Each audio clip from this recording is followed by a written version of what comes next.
18장에서 큰 성 바벨론의 심판을 보여주셨습니다. 그리고 나서 하늘에서 하나님의 통치를 찬송하고 어린 양의 혼인 기약이 이르렀다라고 찬송하는 모습을 오늘 본문에서는 보여주고 있습니다. 우리가 혼인 기약이 이르렀다라고 할 때에 그냥 결혼식 날을 잡았다 이렇게 생각할 수 있지만요, 유대인의 결혼 풍습을 이해한다면 우리가 이 말씀을 조금 더 새롭게 볼 수 있습니다. 유대인의 결혼 풍습은 먼저 신부를 얻기 위해서 신랑이 자기 아버지의 집을 떠나 신부가 될 처녀가 있는 집으로 찾아갑니다.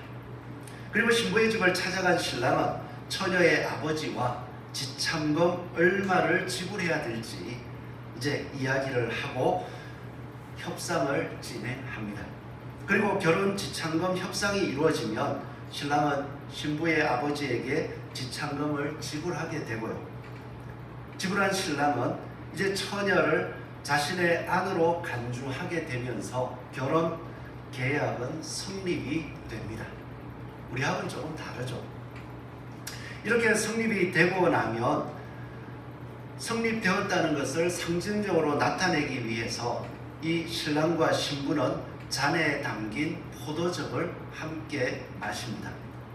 이렇게 마신 처녀는 자기 남편만을 위해서 구별된 특별한 존재가 되었으며 아무도 이 처녀를 신부로 맞을 수 없게 되는 것입니다. 일단 결혼계약이 성립되면 신랑은 신부의 집을 다시 떠나서 자기 아버지의 집으로 돌아갑니다. 그리고 신부와 떨어져서 약 1년에서 1년 이상의 시간을 따로 보내면서요, 그 기간 동안 신부를 데려와 함께 살기 위한 처소를 마련하게 됩니다. 그리고 또 신부는 이 기간 동안 신랑과 함께 결혼 생활에 필요한 것들을 준비하면서 신랑을 조용히 기다리게 되는 것입니다. 그리고 때가 되면 이제 신랑이 밤중에 이 신랑의 신부의 집으로 찾아가서 예식이 시작되고 일주일간 잔치가 벌어지게 되는 것입니다. 이렇게 볼 때에 혼인 기약이 이르렀다 하는 말씀은 기다림의 시간이 끝나고 드디어 신랑이 찾아왔다 하는 말과도 똑같습니다. 이제 신랑이 찾아올 것이라는 것을 19장 말씀에서는 보여주며 그것을 찬송하라 찬송하라 찬송하라, 다른 말로 하면 예수님께서 약속하신 재림의 때가 가까웠다. 예수님께서 약속하신 부활의 영광을 예수 그리스도를 따르던 모든 사람들이 누릴 때가 왔다. 그러므로 말미암아 너희는 찬송하라, 이렇게 말씀하여 주고 있는 것입니다.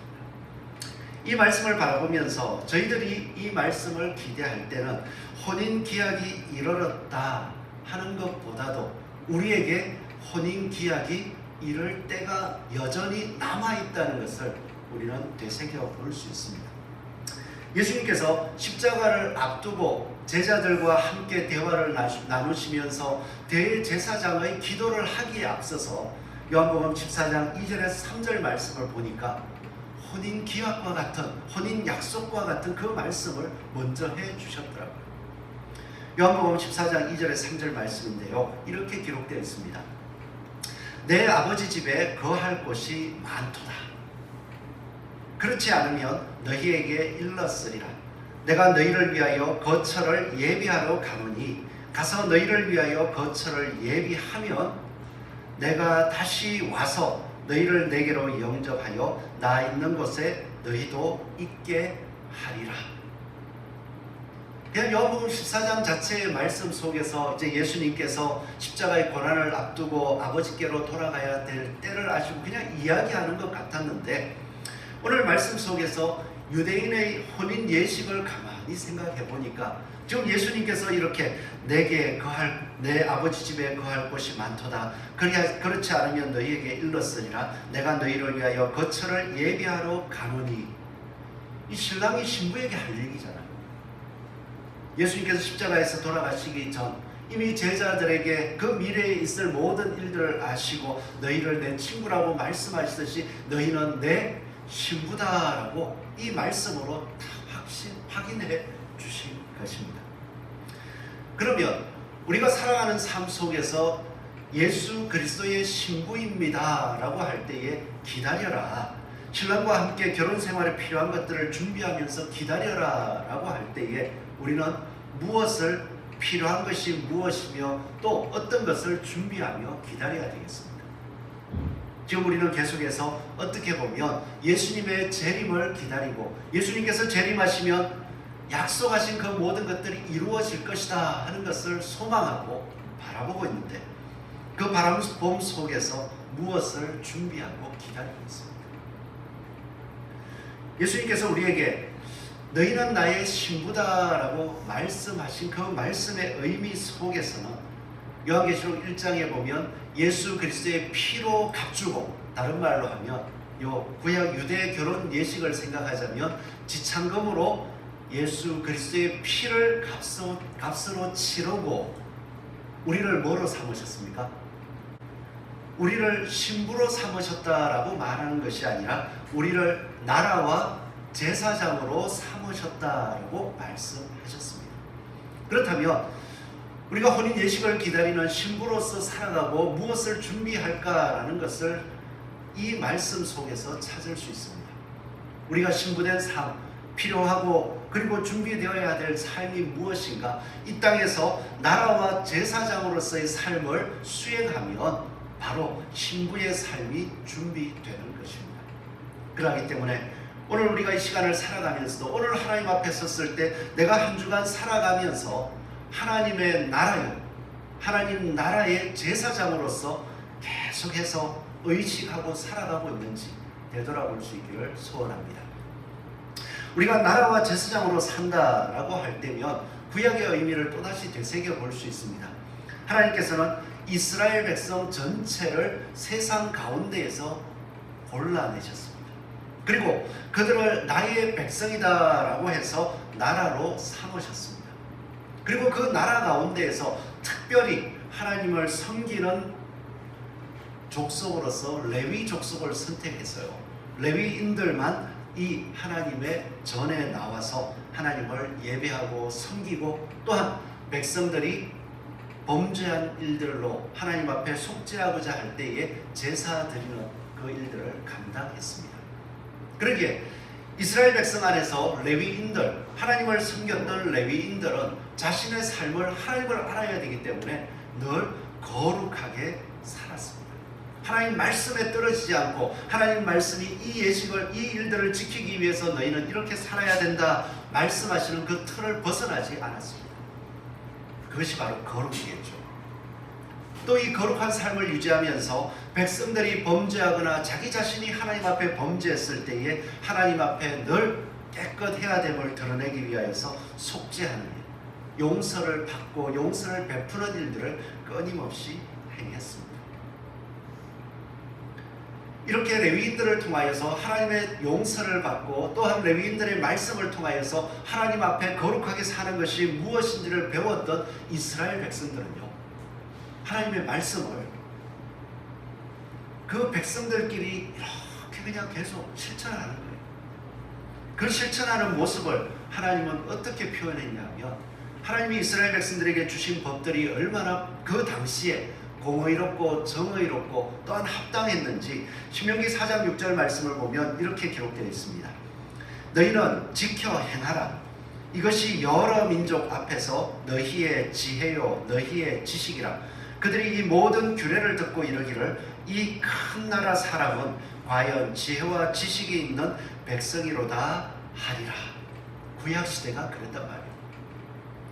하나님을 섬기고 하나님의 말씀을 듣고 그 말씀 앞에서 거룩함을 지키며 수행해 나아갈 때에 그 삶의 방식과 그 삶의 모습이 얼마나 지혜로워 보이고, 또한 그 삶이 규모 있어 보이는지 세상 모든 나라들이 그 나라의 규례와 법도를 보며 참 좋다, 저런 나라에서 살고 싶다라고 말할 정도가 된다는 것입니다. 이러한 삶의 모습이 이제 신약이 되면서 이스라엘 백성들이 민족적으로 그 당시 무너지게 되었습니다. 이제 예수님께서 오셔서 또 하나의 이스라엘을 보여주셨습니다. 그것은 예수 그리스도를 믿는 사람, 영적인 이스라엘이요, 민족과 혈통을 넘어서서 예수 그리스도를 믿는 하나님의 자녀들을 하나님께서 이제 뽑으셨고 세워주셨으며 지금 우리들을 향하여서 너희는 나의 신부요 나의 신부로서 나라와 제사장의 삶을 잘 살아야 된다. 내가 거처를 예비하고 있다라고 우리에게 맡겨주셨고 그 지참금으로써 예수 그리스도의 피를 주신 거예요. 그로 말미암아 우리는 성령이 우리 안에 오셔서 예수 그리스도를 주로 바라보며 혼인 예식을 기다리고 그 재림의 때를 바라보고 있는 것입니다. 이제 예수님을 믿는 성도들의 삶은 지금 세상이 살아가는 삶과는 차이가 나게 됩니다.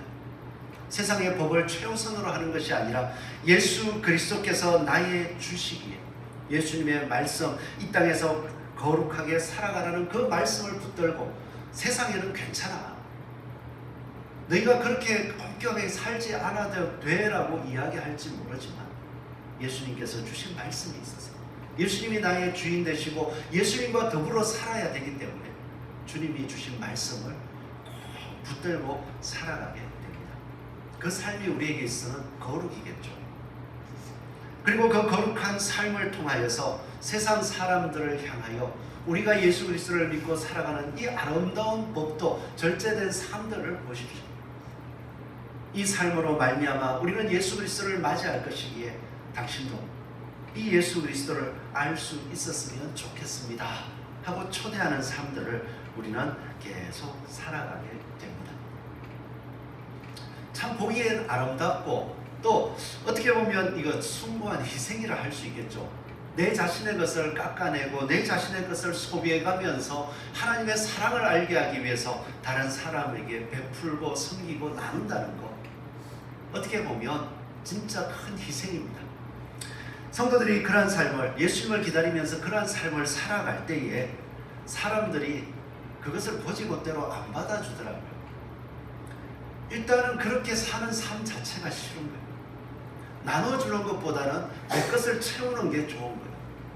그래서 나눠주는 삶을 바라볼 때마다 좋다라고 하지만 이것을 보고 당신도 나와 같이 나누어 봅시다 라고 하는 순간 마음이 돌아서더라고요.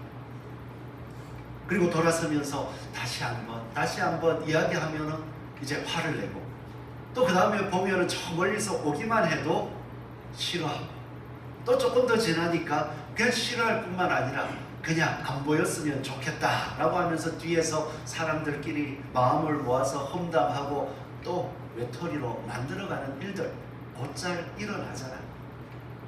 방금은 나누고 섬기는 삶을 삽시다 라는 것으로 표현했지만 예수 믿읍시다 라는 말로 바꿔보면 똑같더라고요. 우리가 예수님을 믿고 예수님의 말씀을 따라 살면서 사람들에게 나누고 섬기면서 예수 믿읍시다 이야기하면 받았으니까 당장 거절은 못하겠어요. 그러고 나서 좀 지나다 예수 믿읍시다, 한번 교회 가봅시다 하면은 그 다음에 어떻게 해요? 살살 받는 것도 부담스러워하고요. 또 그리고 그 다음부터 얼굴이 보이려 하면은 저 멀리 피해서 돌아가고요. 전화가 오면 전화를 안 받고요. 또 그렇게 나누고 섬기던 모습을 다 받고 이제 싫어지니까 그 다음에 사람들한테 말이야, 예수쟁이들은 말이야 해가면서 험담을 하고 그렇게 해서 나중에 뒤로 들려서 돌아오는 게 내가 많은 것을 베풀어 줬는데 뒤에서 욕하더라 하는 소리가 들려올 때가 많더라고요.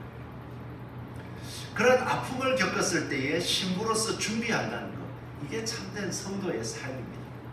그런 소리가 들려올 때에 우리의 마음은 어떻습니까? 예수님의 말씀을 따라 내가 살고 말씀 때문에 그렇게 했는데 들려오는 모습들을 볼 때면 그렇지 않아. 그럴 때면 말씀대로 내가 굳이 이렇게 살 필요 있을까?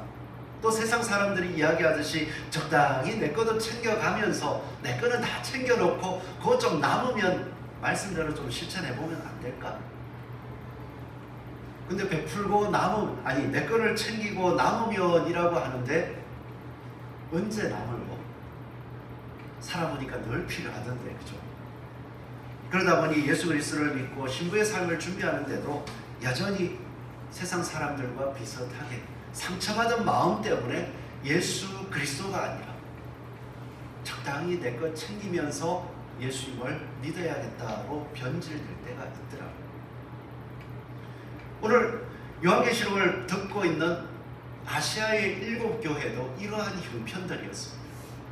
예수 그리스도를 사랑하기 시작하였고 민족이 따르던 그 모든 종교적인 우상을 버리고 예수 그리스도만을 따라 살고 예수 그리스도를 따라 사랑하며 예수 그리스도를 따라 나누었었는데 세상은 온통 자신들을 향하여 적대하는 것 같습니다. 그럴 때 그들의 마음속에 왔던 것, 굳이 이렇게 살아야 될까? 세상은 아무것도 아니라는데 그냥 적당히 우리도 따라가면서 아무것도 아니니까 하나님이 이기니까 적당히 살면 되지 않을까? 이런 고민들이 계속 있었어요. 그럴 때에 하나님께서 말씀하시면서 너희들 이제 믿음으로 시작했다. 그리고 예수님께서 주신 그 지창봉으로 말미암아서 우리의 마음은 성령의 전이 되어서 거룩함이 무엇인지를 알고 있다. 이제 너희들 그것으로 말미암아 신랑이 다시 올 때를 기다리고 있지 않느냐. 그러기에 너희들은 그 힘들고 어렵고 때로는 상하는 마음 상하는 일들이 있지만 하나님의 열매가 있음을 바라보면서 끝까지 그 삶을 인내하라고 계속 격려하고 있습니다. 계시록 14장 12절 말씀을 보면 그 준비하는 모습들을 가리켜서 바로 성도들의 인내가 여기 있나니 그들은 하나님의 계명과 예수에 대한 믿음을 지키는 자니라 라고 말씀을 했어요. 잘 지키고 있다는 거예요. 또 16장 15절 말씀을 보면 세상 가운데서 너희들 세상이 너무 악해지는 것 같고 너희들을 핍박하는 것 같으니까 마음에 두려움이 오고 있지. 자 보라, 내가 도둑같이 오리니 누구든지 깨어서 자기 옷을 지켜 벌거벗고 다니지 아니하며 자기의 부끄러움을 보이지 아니하는 자는 복이 있도다. 믿음의 삶을 지켜가는 사람들을 하나님께서는 여전히 칭찬하고 복이 있다 말씀이죠. 오늘 19장 8절 말씀도 마찬가지입니다. 그에게 빛나고 깨끗한 세마포 옷을 입도록 허락하셨으니 이 세마포 옷은 성도들의 옳은 행실이로다 하더라. 신랑이 다시 오실 날을 기다리는 거 그냥 주님 오신다니까 오시겠지 빨리 오시면 좋겠다 이런 것이 아닙니다. 방금처럼 예수 그리스도의 말씀 나는 예수님의 신부가 되었어 라는 것을 이제 혼약을 하고 이제 그 주님 다시 오실 때 내 주님이 기뻐하시는 모습으로 나를 만들어 가겠다 계속 마음을 닦고 행실을 닦아가는 것, 그것이 바로 신부로서 준비하는 모습입니다. 그러게 이렇게 준비하는 신부들은요 우리 땅에서 살고 마음 상함이 있잖아요.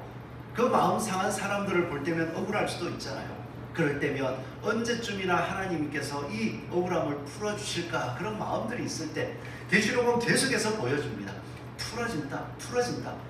반드시 풀어지니까 그때에도 하나님의 말씀을 붙잡고 살아가면 너희가 이 땅에서는 힘들고 어려운 것 같지만 동시에 계시록을 통하여 보여준 하늘에 있는 14만 4천을 기억해봐라. 그들은 땅에서 환난 가운데서 입맞은 자였고 말씀을 지키기 위하여서 수고하고 고생을 다했습니다. 그런 이후에 그들은 어디에 있었느냐? 하늘에서 하나님의 구원을 찬송하고 하나님의 영광을 바라보면서 14장 이후부터 계속해서 이 땅에 심판이 이루어지는 모습들을 하늘에서 바라보면서 하나님의 구원이 이루어졌습니다. 찬송하고 있습니다. 지금 이 땅에서 수고하는 너희의 마음은 어디에 있는 것입니까? 우리의 마음은 지금 어디에 있습니까? 바로 14만 4천과 같이 승리한 하늘에 연결되어 있다는 것을 잊지 마시기 바랍니다. 그래서 땅에서는 환난을 당하나 담대하라. 내가 세상을 이기었노라. 내가 너희에게 평안을 주노라고 예수님께서 말씀하신 것입니다. 그래서 주님의 평안을 더욱더 붙잡고 이제 혼인 예식을 지속적으로 준비해가는 저와 여러분이 되기를 소원합니다. 이제 혼인 예식을 준비하는 사람들, 하늘에서 이제 때가 이르렀다라는 소리를 들었던 사람들은요 늘 하나님께서 공의롭게 심판해 주심을 찬양하는 모습을 보여주더라. 혼인 예식을 준비하고 그 주님 앞에 섰던 사람들, 19장 1절 이하의 말씀을 보면 이렇게 말씀합니다. 이 일 후에 내가 들으니 하늘에 허다한 무리의 큰 음성 같은 것이 있어 이르되. 자, 그때 거기서부터 같이 2절까지 읽어볼까요? 시작. 구원과 영광과 능력이 우리 하나님께 있도다.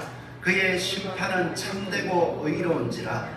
음행으로 땅을 더럽게 한 큰 음녀를 심판하사 자기 종들의 피를 그 음녀의 손에 갚으셨도다 하고. 어떻게 했습니까? 이들은 땅에서 고난을 당했습니다. 이들은 땅에서 하나님의 이름을 붙잡고 주변에서 찾아오는 핍박, 심지어는 자신의 형제들 예수 그리스도를 믿고 사랑했던 사람이 죽임을 당하는 모습조차도 보고 살았습니다. 그 마음 아픔을 가슴에 안고 땅에서는 실패한 자와 같이 한 걸음 한 걸음 걸어갔을 때에 이들의 마음속에는 하나님께서 도와주신다면 그런 마음들이 늘 있었겠지만 그 모든 일들을 마치고 주님의 말씀을 붙잡았을 때에 드디어 보게 된 거예요. 구원과 영광과 능력이 하나님께 참으로 있습니다. 우리는 그때에 하나님께서 우리가 살아가는 삶 속에서 세상을 뒤집어 엎으시고 우리를 구원하시는 그 삶의 현장이 바로 보이지는 않았죠. 그래서 하나님이 가끔은 진짜 나를 사랑하시는가? 예수님이 십자가에 피 흘려 돌아가시고 내가 하나님의 자녀가 되었다는데 하나님의 부활이 진짜, 예수님이 약속하신 부활이 진짜 있을까? 가끔 의심도 들었습니다. 그때마다 새 힘을 주시고 이때까지 오게 하시더니 이제야 와서 보니 하나님의 구원과 그 하나님의 영광과 하나님께서 심판하시는 능력이 있다는 것을 이제서야 알게 되었습니다. 마음속에 막 터져나오는 거예요. 그러고 났더니 그들은 보게 됩니다. 땅을 더럽게 한 큰 음녀를 심판하사 자기 종들의 피를 그 음녀의 손에 갚으셨도다. 행한 대로 갚아주심을 보게 되었다는 것입니다. 예수 그리스도를 기다리고 또 혼인 예식을 준비하는 신부의 마음은요, 항상 하나님 앞에 서는 마음입니다. 우리가 하나님 앞에 선다라고 할 때에 지금 선한 행실, 옳은 행실 이런 말들을 하게 되면 우리는 예수님을 믿기 때문에 늘 착하게 살려고 힘쓰고 있습니다. 힘쓰고 있는데 항상 우리의 눈이 어떻게 되냐 하면 예수 그리스도를 따르는 삶의 기준이 높아지다 보니까 다른 사람들과는 조금씩 차별이 생깁니다. 적당히 살아도 될 것 같은데 어떻게 보면 더 거짓말도 어떻게든 안 하려고 하고, 또 그렇게 안 베풀어도 될 것 같은데 그래도 좀 더 선한 일을 하려고 힘쓰고, 또 직장에서 생활할 때 그렇게 성실하게 안 해도 될 것 같은데 하나님의 말씀 때문에 조금 더 성실하게 살아가려고 하고 뭔가 자꾸 노력을 해요. 그런데 그 주변하고 비교해보면 안 그렇더라고요. 주변 사람들은 조금 더 성실보다는 내 편하게, 다른 사람은 좀 손해를 보더라도 적당히 꾀를 부려가며 쉬고 싶어 하고요. 또 나누는 것보다는 더 받고 싶어 하고요. 어떻게든 내 좀 뭔가를 체면을 살리거나 뭔가 하려면은 뭐 거짓말하는 것도 괜찮다고 하고, 그렇게 살아가고 또 당장의 눈앞에서 받는 혜택들이 달라질 때에 마음이 흔들리기도 합니다. 이런 마음이 어디 있습니까? 사람의 모습을 보면서 그 사람이 받은 것, 준 것을 비교해 보니까 비교하게 되면 반드시 넘어지더라고요. 그런데 그 자리에 설 수 있던 것, 내가 하나님 앞에 서서 살아가고 있다는 것을 기억하니까요. 다른 사람이 이렇게 해도 저렇게 해도 내가 하나님의 말씀 앞에 올바르게 살아가고 있는지를 점검하면서 이 사람이 이렇다, 저 사람이 저렇다에 흔들리지 않을 수가 있더라고요. 그러기에 우리가 혼인예식을 준비하는 신부의 모습으로서 하나님의 공의로움을 생각한다면 사람들의 행실과 나의 행실을 비교하며 살지 마십시오. 어디에 서게 됩니까? 하나님 앞에 서게 될 것입니다. 하나님의 말씀이 우리를 판단하실 것입니다. 그래서 우리가 살아가는 삶 속에서 하나님의 선을 바라보고 영광과 존귀와 썩지 아니함을 구하는 자에게는 하나님께서 영생으로 하신다고 로마서 2장에 말씀해 주셨습니다. 그런데 그 하나님 앞에, 영생을 주시는 하나님 앞에 서지 못하고 악을 당을 지어 진리를 따르지 아니하고 불의를 따르는 자에게는 진노와 분노로 하시리라고 또 말씀하셨더라고요. 우리 흔들릴 수가 있습니까? 내가 하나님의 말씀을 따라가는 것이 이것이야 라고 정했다면 하나님께서 깨닫게 해주신 것이요, 그 말씀 앞에서 살아갈 때에 다른 신앙인은, 다른 성도는 그렇게 살지 않으니까 나도 좀 말씀은 깨달았지만 이건 행할 수 없는 거야. 마음을 낮추고 적당히 저 사람처럼 살고 또 이렇게 살고 저렇게 살고 그렇게 살아도 되지 않을까? 누구 앞에 선 겁니까? 옆 사람 앞에 선 거예요. 하나님 앞에 서서 살아갈 때에 우리는 하나님의 공의로움을 찬송할 수 있고요, 하나님의 공의로운 심판이 이루어집니다 라고 할 때에 기뻐할 수 있습니다. 하나님께서 공의로 심판하실 때에 우리의 형편을 하나하나 물어보시면서 하시는 것이 아니라 하나님의 말씀대로 되어졌던 그 모든 과정들을 바라보시고 그 말씀, 이미 주어진 말씀을 기준으로 판단해 나가실 것입니다. 그 말씀 앞에 안 선 사람들은 주님이 오십니다 하면 큰일 났죠. 도둑같이 오시는 거죠. 그러나 그 말씀대로 섰던 사람들은요, 이제 주님이 부르시고 육신이 쇠하여서 하나님께로 나아간다고 할 때에도 주님이 아십니다. 내가 주님 앞에 섰음을 주님이 아십니다. 그러면서 평안하게 갈 수 있는 것입니다. 말씀대로 살아가니까요, 그 죽음 앞에 서서도 뭔가 아쉬움이 남아봐야 말씀대로 더 살 것, 그런 아쉬움이 남을지 모르지만 주님 앞에 가는 것이 평안할 수 있다. 주님이 주시는 평안한, 하나님 앞에서 하나님의 기준을 가지고 공의를 지키고 살아갈 때, 그 말씀을 따라 살아갈 때에 우리는요, 하나님 앞에서 그 공의를 지금도 찬송할 수 있습니다. 말씀대로 살아가는데 흔들립니까? 누가 판단하실까요? 하나님은 아십니다.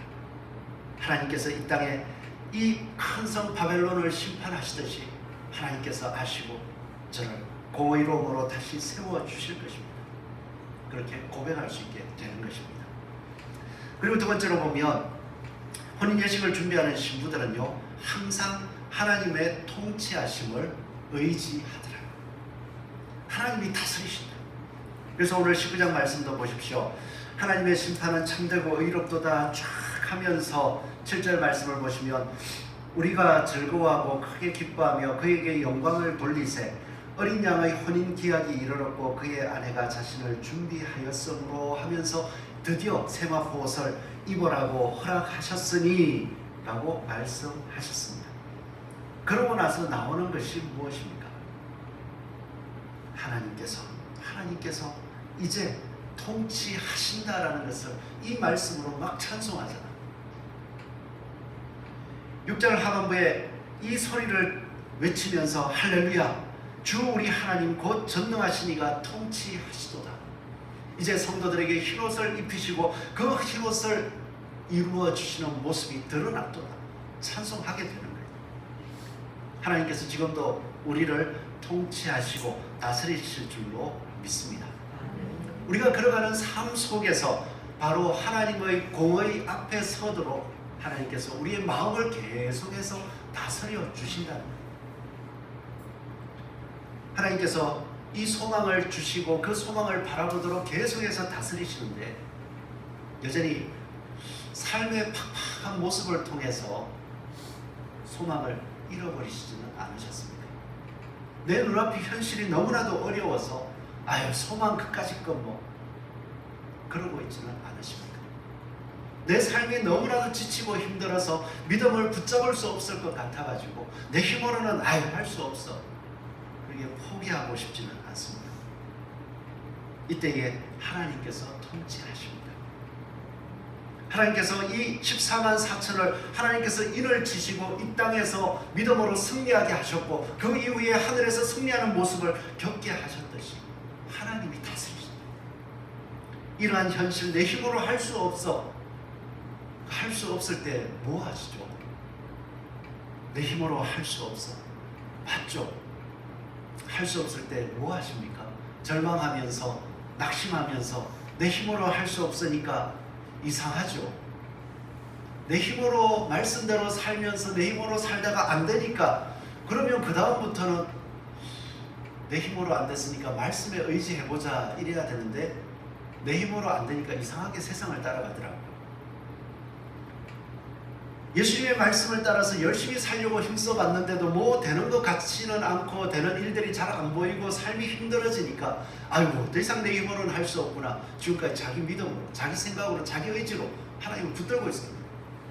그러고 나서 이 의지가 놓아지니까 그래 세상을 쫓아가자.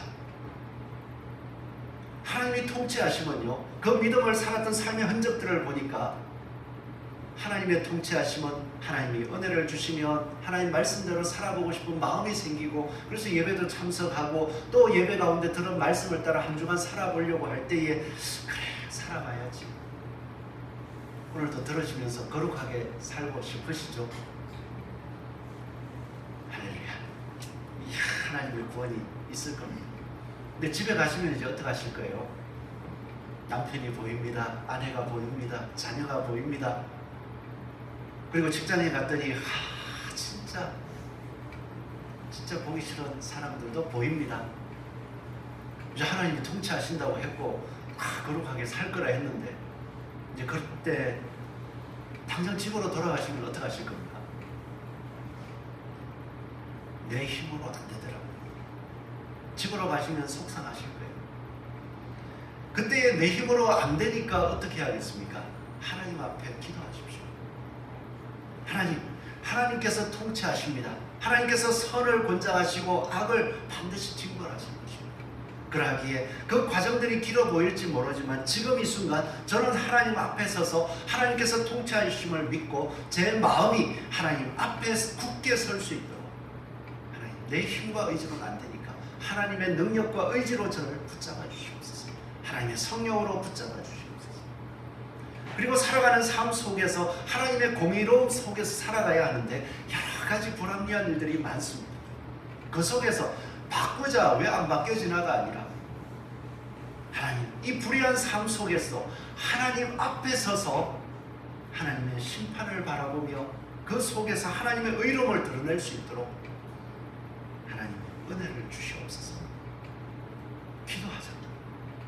왜 내 힘이 쇠해지고 내 마음이 꺾이면 마치 믿음이 아무것도 아닌 것처럼 넘어지려고 합니다. 그때에 하나님을 찾으십시오. 그때에 예수님께서 우리를 위하여 인내하심을 바라보십시오. 그때에 하늘에서만 통치하시는 것이 아니라 지금 이 땅에서 우리를 통치하시는 하나님의 구원과 능력, 하나님의 영광을 우리가 맛보고 찬송합니다. 그래야 해서 혼인 예식을 준비하는 거룩한 신부로서 살아갈 수 있을 줄 믿습니다. 그러하기에 힘드십니까? 기도하십시오. 또 마음이 번잡합니까? 드라마를 틀어서 속을 달래기보다 하나님의 말씀을 가까이 해보십시오. 근데 드라마를 보니까 참 재밌어요. 재미없으신 분들은 참 은혜가 깊으신 거예요. 근데 저도 가끔 보다 보니까 드라마를 보게 돼요. 근데 드라마를 보는 이유가 그 속에서 세상의 이야기를 쭉 해가면서 마치 성경 말씀처럼 살아가는 주인공들이 있더라고요. 그걸 보면서 저는 생각하기를 그래 목사님 나도 저래 살아야 되는데 그런 걸 느낄 때도 있습니다. 그럴 때는 성경을 보다가 도리어 드라마 작가가 분명히 예수 믿는 사람일 거야 혼자 착각해 가면서 은혜를 받을 때도 있어요. 근데 드라마는 드라마더라고요. 하나님의 말씀을 따라 승리함을 보여주고 우리가 그 말씀을 따라 굳게 살게 해주는 게 아니라 봐라 세상은 이렇게 곤모술수도 해야 되고 또 세상은 사랑해서는 이런 결과가 나오고 은연중에 보다가 속 빠져가지고 그냥 재밌다라고 표현을 하지만 마음 중심은 벌써 하나님 말씀은 다른 생각이 하나 꼭 생기더라고요.